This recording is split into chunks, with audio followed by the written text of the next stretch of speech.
कहानी की शुरुआत फीमेल लीड मेरिसा से होती है, जिसकी क्रिस नाम के एक लड़के से शादी हो रही थी। मेरिसा अपनी शादी के लिए तैयार होते हुए सोचती है, हमारी लाइफ के कुछ ऐसे सीक्रेट्स होते हैं जो हमें किसी के साथ शेयर नहीं करने चाहिए। इसलिए मेरिसा भी अपने सीक्रेट्स क्रिस को ना बताने का डिसाइड करती है। अब उसका सीक्रेट ये था कि वो अश्लील वीडियोस देखने की एडिक्ट थी और वो अपना ये सीक्रेट क्रिस को नहीं बताना चाहती थी। 1 साल बाद का सीन दिखाया जाता है, जिसमें मेरिसा क्रिस के साथ एक अच्छी लाइफ गुजार रही थी। मेरिसा के पास सब कुछ था, लेकिन अभी भी वो अपना सिंगर बनने का सपना पूरा करना चाहती थी, जिसके लिए मेरिसा एक छोटे से कैफे में सिंगिंग भी करती थी, क्योंकि उसे विश्वास था वो इन छोटे छोटे मौकों का फायदा उठा के एक दिन बड़ी सिंगर बन जाएगी। लेकिन अभी तक उसे सिंगिंग में कुछ खास हासिल नहीं हुआ था। एक दिन मेरिसा क्रिस के ऑफिस उससे मिलने जाती है, जहाँ मेरिसा की सास भी आई हुई थी। वो मेरिसा को देखकर उसे टॉन्ट मारते हुए कहती है, तुम्हें एक अच्छी वाइफ की तरह बिहेव करते हुए क्रिस का ख्याल रखना चाहिए। मेरिसा अपनी सास के ताने सुनकर परेशान हो जाती है और वहाँ से एक पार्क में मन बहलाने चली जाती है। पार्क में बैठकर मेरिसा अपने अगले सॉन्ग के लिए लिरिक्स लिखने की कोशिश करती है और यहीं बैठकर मेरिसा एक सिंगिंग कंपटीशन में पार्टिसिपेट करने का सोचती है। मेरिसा को फेलियर से डर लगता था, क्योंकि उसे सिंगिंग करते हुए इतना वक्त हो गया था, लेकिन अभी तक वो सिंगिंग की दुनिया में अच्छा नाम नहीं बना सकी थी। ये सोचकर मेरिसा का मूड खराब होने लगता है, इसलिए वो कुछ देर के लिए ब्रेक ले लेती है और अपना टैब निकाल कर उस पर अश्लील वीडियोस देखने लगती है। कुछ देर बाद पार्क में एक माइकल नामी आदमी आता है। वो मेरिसा के पीछे से गुजरते हुए उसको वीडियोस देखते हुए देख लेता है। ये देखकर माइकल स्माइल करता है और मेरिसा को देखने लगता है। तभी माइकल के फोन पे बेल होती है, जिसकी आवाज मेरिसा को भी सुनाई देती है। मेरिसा आवाज सुनकर तुरंत पीछे देखती है तो उसे माइकल को देखकर शर्मिंदगी होने लगती है। माइकल मेरिसा को स्माइल करते हुए आंख मारता है, लेकिन मेरिसा उसे कुछ भी कहने की बजाय वहाँ से उठ जाती है। पार्क में चलते हुए मेरिसा क्रिस को कॉल करके उससे डिनर का प्लान पूछती है। वहीं बैठे 2 आदमी ड्रिंक करते हुए अपना दुख दर्द एक दूसरे को सुनाते हुए दिल हल्का कर रहे थे। तभी एक आदमी उठकर टॉयलेट जाता है और तभी मेरिसा वहाँ से गुजरती है। उस दूसरे आदमी की नजर मेरिसा पर पड़ती है तो अकेली लड़की को देखकर नशे की हालत में उससे बदतमीजी करने लगता है। तभी माइकल वहाँ आकर उस आदमी को धमकाता है और उसी वक्त उस आदमी का दोस्त वहाँ पहुँचकर माइकल से अपने दोस्त के बुरे बिहेवियर के लिए माफी मांगता है, क्योंकि माइकल का गुस्सा देखकर वो समझ गया था माइकल उसके दोस्त की कुट भी लगा सकता है। इसके बाद वो दोनों वहाँ से चले जाते हैं। तो उनके जाने के बाद माइकल मेरिसा को अकेले इस पार्क में आने से मना करता है। वो मेरिसा से कहता है, तुम यहाँ बैठकर जो देख रही थी वो तुम्हें कहीं और बैठकर देखना चाहिए। मेरिसा को शर्मिंदा देखकर माइकल जाने लगता है, लेकिन जाने से पहले वो मेरिसा को एक क्लब में आने का कहता है। रात को सोते हुए मेरिसा सपने में माइकल को अपने साथ ऐसे ही रोमांस करते देखती है जैसा उसने वीडियो में देखा था। सपना देखकर मेरिसा रोमांटिक होने लगती है और तभी क्रिस वहाँ आ जाता है। मेरिसा को देखकर उसे लगता है मेरिसा उसे ख्वाब में देख रही थी, इसलिए वो मेरिसा के करीब जाता है और उसके साथ रोमांस करने लगता है। अगली सुबह मेरिसा माइकल को कॉल करती है, लेकिन माइकल के कॉल उठाने से पहले ही काट देती है, पर उससे रुका नहीं जाता तो वो दोबारा फिर से माइकल को कॉल करती है। माइकल उसकी कॉल अटेंड करता है तो मेरिसा उसकी आवाज सुनते ही घबरा कर कॉल काट देती है।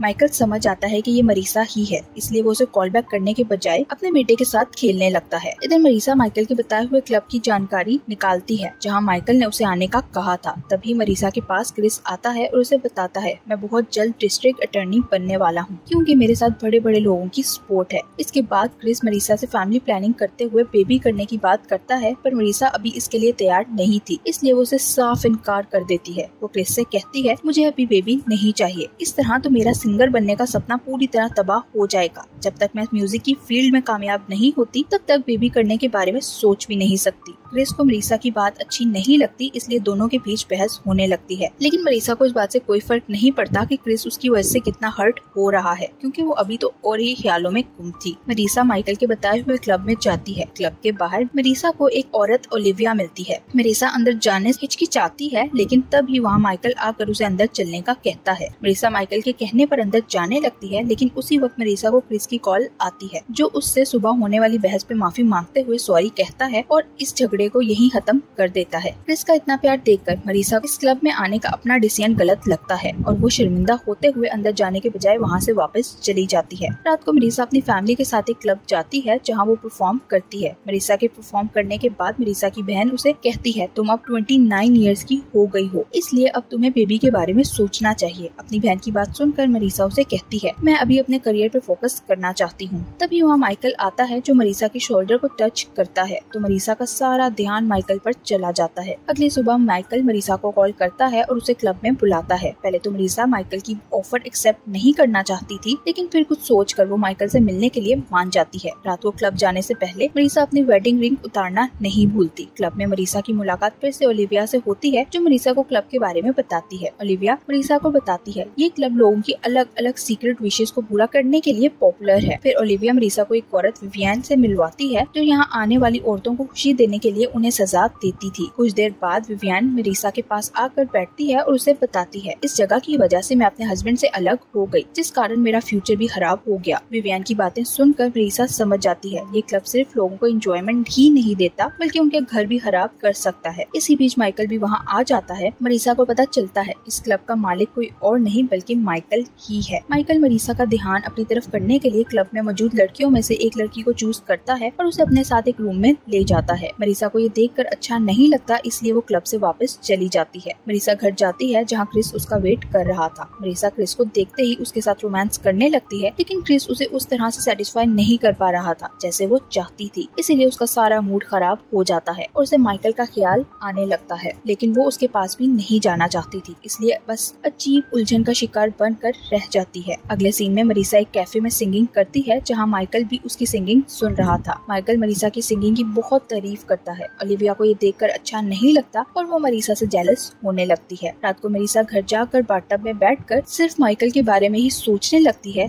तभी कुछ देर बाद उसे माइकल की कॉल आती है, जो उसे क्लब में होने वाली एक पार्टी के बारे में बताता है और उसे पार्टी में आने के लिए कहता है। वो मरीसा से कहता है इस पार्टी में सब लड़कियों को स्कूल की यूनिफॉर्म पहनकर आना होगा। माइकल की बात सुनकर उसे ये आइडिया बहुत अच्छा लगता है, इसलिए वो संडे को पार्टी में जाने के लिए तैयार हो जाती है। मरीसा अपनी बहन के घर जाती है, जो एक बेबी को जन्म देने वाली थी। मरीसा की बहन ने इसके लिए अपने घर में एक पार्टी रखी थी, जहाँ मरीसा अपनी बहन के लिए गिफ्ट लेकर जाती है। पार्टी में मरीसा की सास भी आई हुई थी, जो मरीसा को उसके काम को लेकर बातें सुनाती है। वो मरीसा को बेरोजगार कहती है, क्योंकि मरीसा 30 साल की हो चुकी थी, लेकिन अभी तक उसने लाइफ में कुछ भी अचीव नहीं किया था। मरीसा की सास की बातें सुनकर उसकी बहन उसे सपोर्ट करती है, क्योंकि उसे सबके सामने अपनी बहन की इंसल्ट होता देखकर अच्छा नहीं लग रहा था। कुछ देर बाद मरीसा की सास पार्टी में आए सब लोगों को इकट्ठा करके एक गेम खेलने का कहती है। मरीसा की सास कुछ लड़कियों को डिफरेंट फ्लावर्स की फोटोज दिखाकर उन्हें गार्डन में ढूंढने के लिए कहती है। इस गेम को जीतने वाले के लिए प्राइज भी रखा गया था। मरीसा की सास कहती है जो भी इस गेम को जीतेगा उसे $50 का प्राइज दिया जाएगा। ये सुनकर सब लोग लालच में उन फ्लावर्स को ढूंढने लगते हैं, लेकिन मरीसा को इस गेम में कोई इंटरेस्ट नहीं था, इसलिए वो गेम में पार्टिसिपेट भी नहीं करती। मरीसा देखती है उसकी सास अपनी ही बेटी के साथ गार्डन में लड़ रही थी। मरीसा जानती थी उसकी सास को अपनी बेटी के बिहेवियर और उसके रंग रूप से बहुत मसला था। ये देखकर मरीसा सोचती है मुझे इंडिपेंडेंट बनना होगा, ताकि मैं जो चाहूँ सब कर सकूं और मुझे मजीद अपनी सास की बातें ना सुननी पड़े। मरीसा स्कूल यूनिफॉर्म पहनकर पार्टी के लिए क्लब जाती है, लेकिन यहाँ आकर उसे ऐसा करना अच्छा नहीं लग रहा था। मरीसा सोचती है क्या ये सब करना ठीक है। तभी उसे माइकल नजर आता है, जिसे देखते ही मरीसा सब कुछ भूल जाती है और उसकी तरफ अट्रैक्ट होने लगती है। मरीसा को अपने क्लोज आता देखकर माइकल भी इस मौके का फायदा उठाता है और मरीसा को अपने साथ एक रूम में ले जाता है। माइकल मरीसा को रूम में ले जाकर रूम के पर्दे बंद कर देता है, जो देखकर ओलिविया को अच्छा नहीं लगता। माइकल और मरीसा एक दूसरे के साथ रोमांस करने लगते हैं। मरीसा उसके साथ काफी खुश थी, जैसे वो क्रिस के साथ कभी नहीं होती थी। नेक्स्ट सीन में घर वापस जाकर भी मरीसा माइकल के साथ बिताए वक्त को याद करके खुश होने लगती है। क्रिस मरीसा को मैसेज करता है, लेकिन मरीसा को अब क्रिस में कोई इंटरेस्ट नहीं था, इसलिए वो क्रिस के मैसेज का जवाब भी नहीं देती। कुछ देर बाद मरीसा को माइकल का मैसेज मिलता है, जो देखकर मरीसा खुश हो जाती है और एक्साइटमेंट में उसे जल्दी से रिप्लाई कर देती है। वो माइकल को अपने साथ वक्त बिताने पे थैंक यू कहती है। दूसरी तरफ ओलिविया माइकल को मरीसा के साथ रूम में जाता देखकर उदास हो गई थी, जिस कारण वो जल्द ही अपने घर चली जाती है और अपने बेटे को गले लगाकर रोने लगती है। यहाँ हमें पता चलता है ओलिविया माइकल की एक्स वाइफ है। अगले सीन में क्रिस घर आता है और मरीसा पर गुस्सा करने लगता है, क्योंकि मरीसा ने कल रात उसके मैसेज का कोई जवाब नहीं दिया था। मरीसा उसे कुछ बताने की कोशिश करती है, तो क्रिस को लगता है वो उसे म्यूजिक के बारे में बता रही है, जिससे उसे लगता है कि वो अपना सपने के पूरे ना होने पर परेशान है। क्रिस मरीसा से प्रॉमिस करता है मैं सिंगिंग में तुम्हें सपोर्ट करूंगा और तुम्हारा सिंगर बनने का सपना जरूर पूरा करूंगा। फिर वो मरीसा को खुश होता हुए बताता है कि मैं अपनी एनिवर्सरी के मौके पर अपनी नई पोस्ट के बारे में सबको बताऊंगा। उधर माइकल ओलिविया के घर अपने बेटे को लेने जाता है, तो ओलिविया उससे पूछती है तुम मरीसा को स्पेशल ट्रीटमेंट क्यों देते हो, जो तुम क्लब में आने वाली बाकी लड़कियों को तो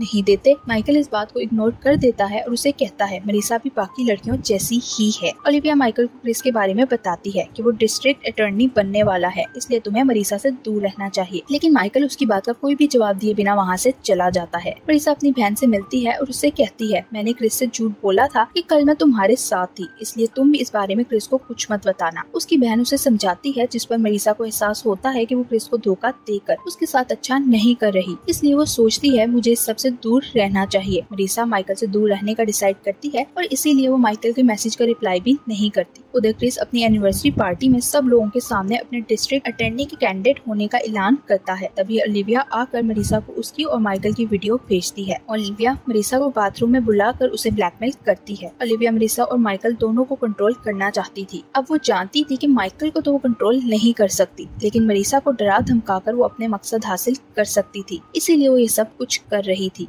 अब वो मरीसा को ब्लैकमेल करते हुए कहती है, तुम हमेशा मेरी परमिशन से क्लब जाओगी और मैं मना करूंगी तो नहीं आओगी। अगर तुमने मेरी बात नहीं मानी तो तुम्हारी ये वीडियो तुम्हारे हस्बैंड को सेंड कर दूंगी। अगर ये वीडियो वायरल हो गई तो क्रिस की पोजीशन भी खराब हो सकती है। मरीसा क्रिस की पोजीशन बचाने के लिए ओलिविया की बात मानने के लिए तैयार हो जाती है। मरीसा जो कभी भी क्लब ना जाने का फैसला कर चुकी थी, अब उसे ओलिविया के कहने पर फिर से माइकल से मिलना था, वो भी सिर्फ तब जब ओलिविया चाहती हो। उसके एक छोटे से फैसले ने उसे किसी की कठपुतली बना दिया था, पर वो कुछ भी नहीं कर सकती थी क्योंकि उसकी ये एक गलती उसकी जिंदगी पूरी तरह तबाह कर सकती थी। इसीलिए वो थके हुए दिमाग के साथ पार्टी में जाकर क्रिस के पास खड़ी हो जाती है और बस नॉर्मल होने का ड्रामा करने लगती है। यही इस मूवी की एंडिंग भी हो जाती है। Thank you for watching.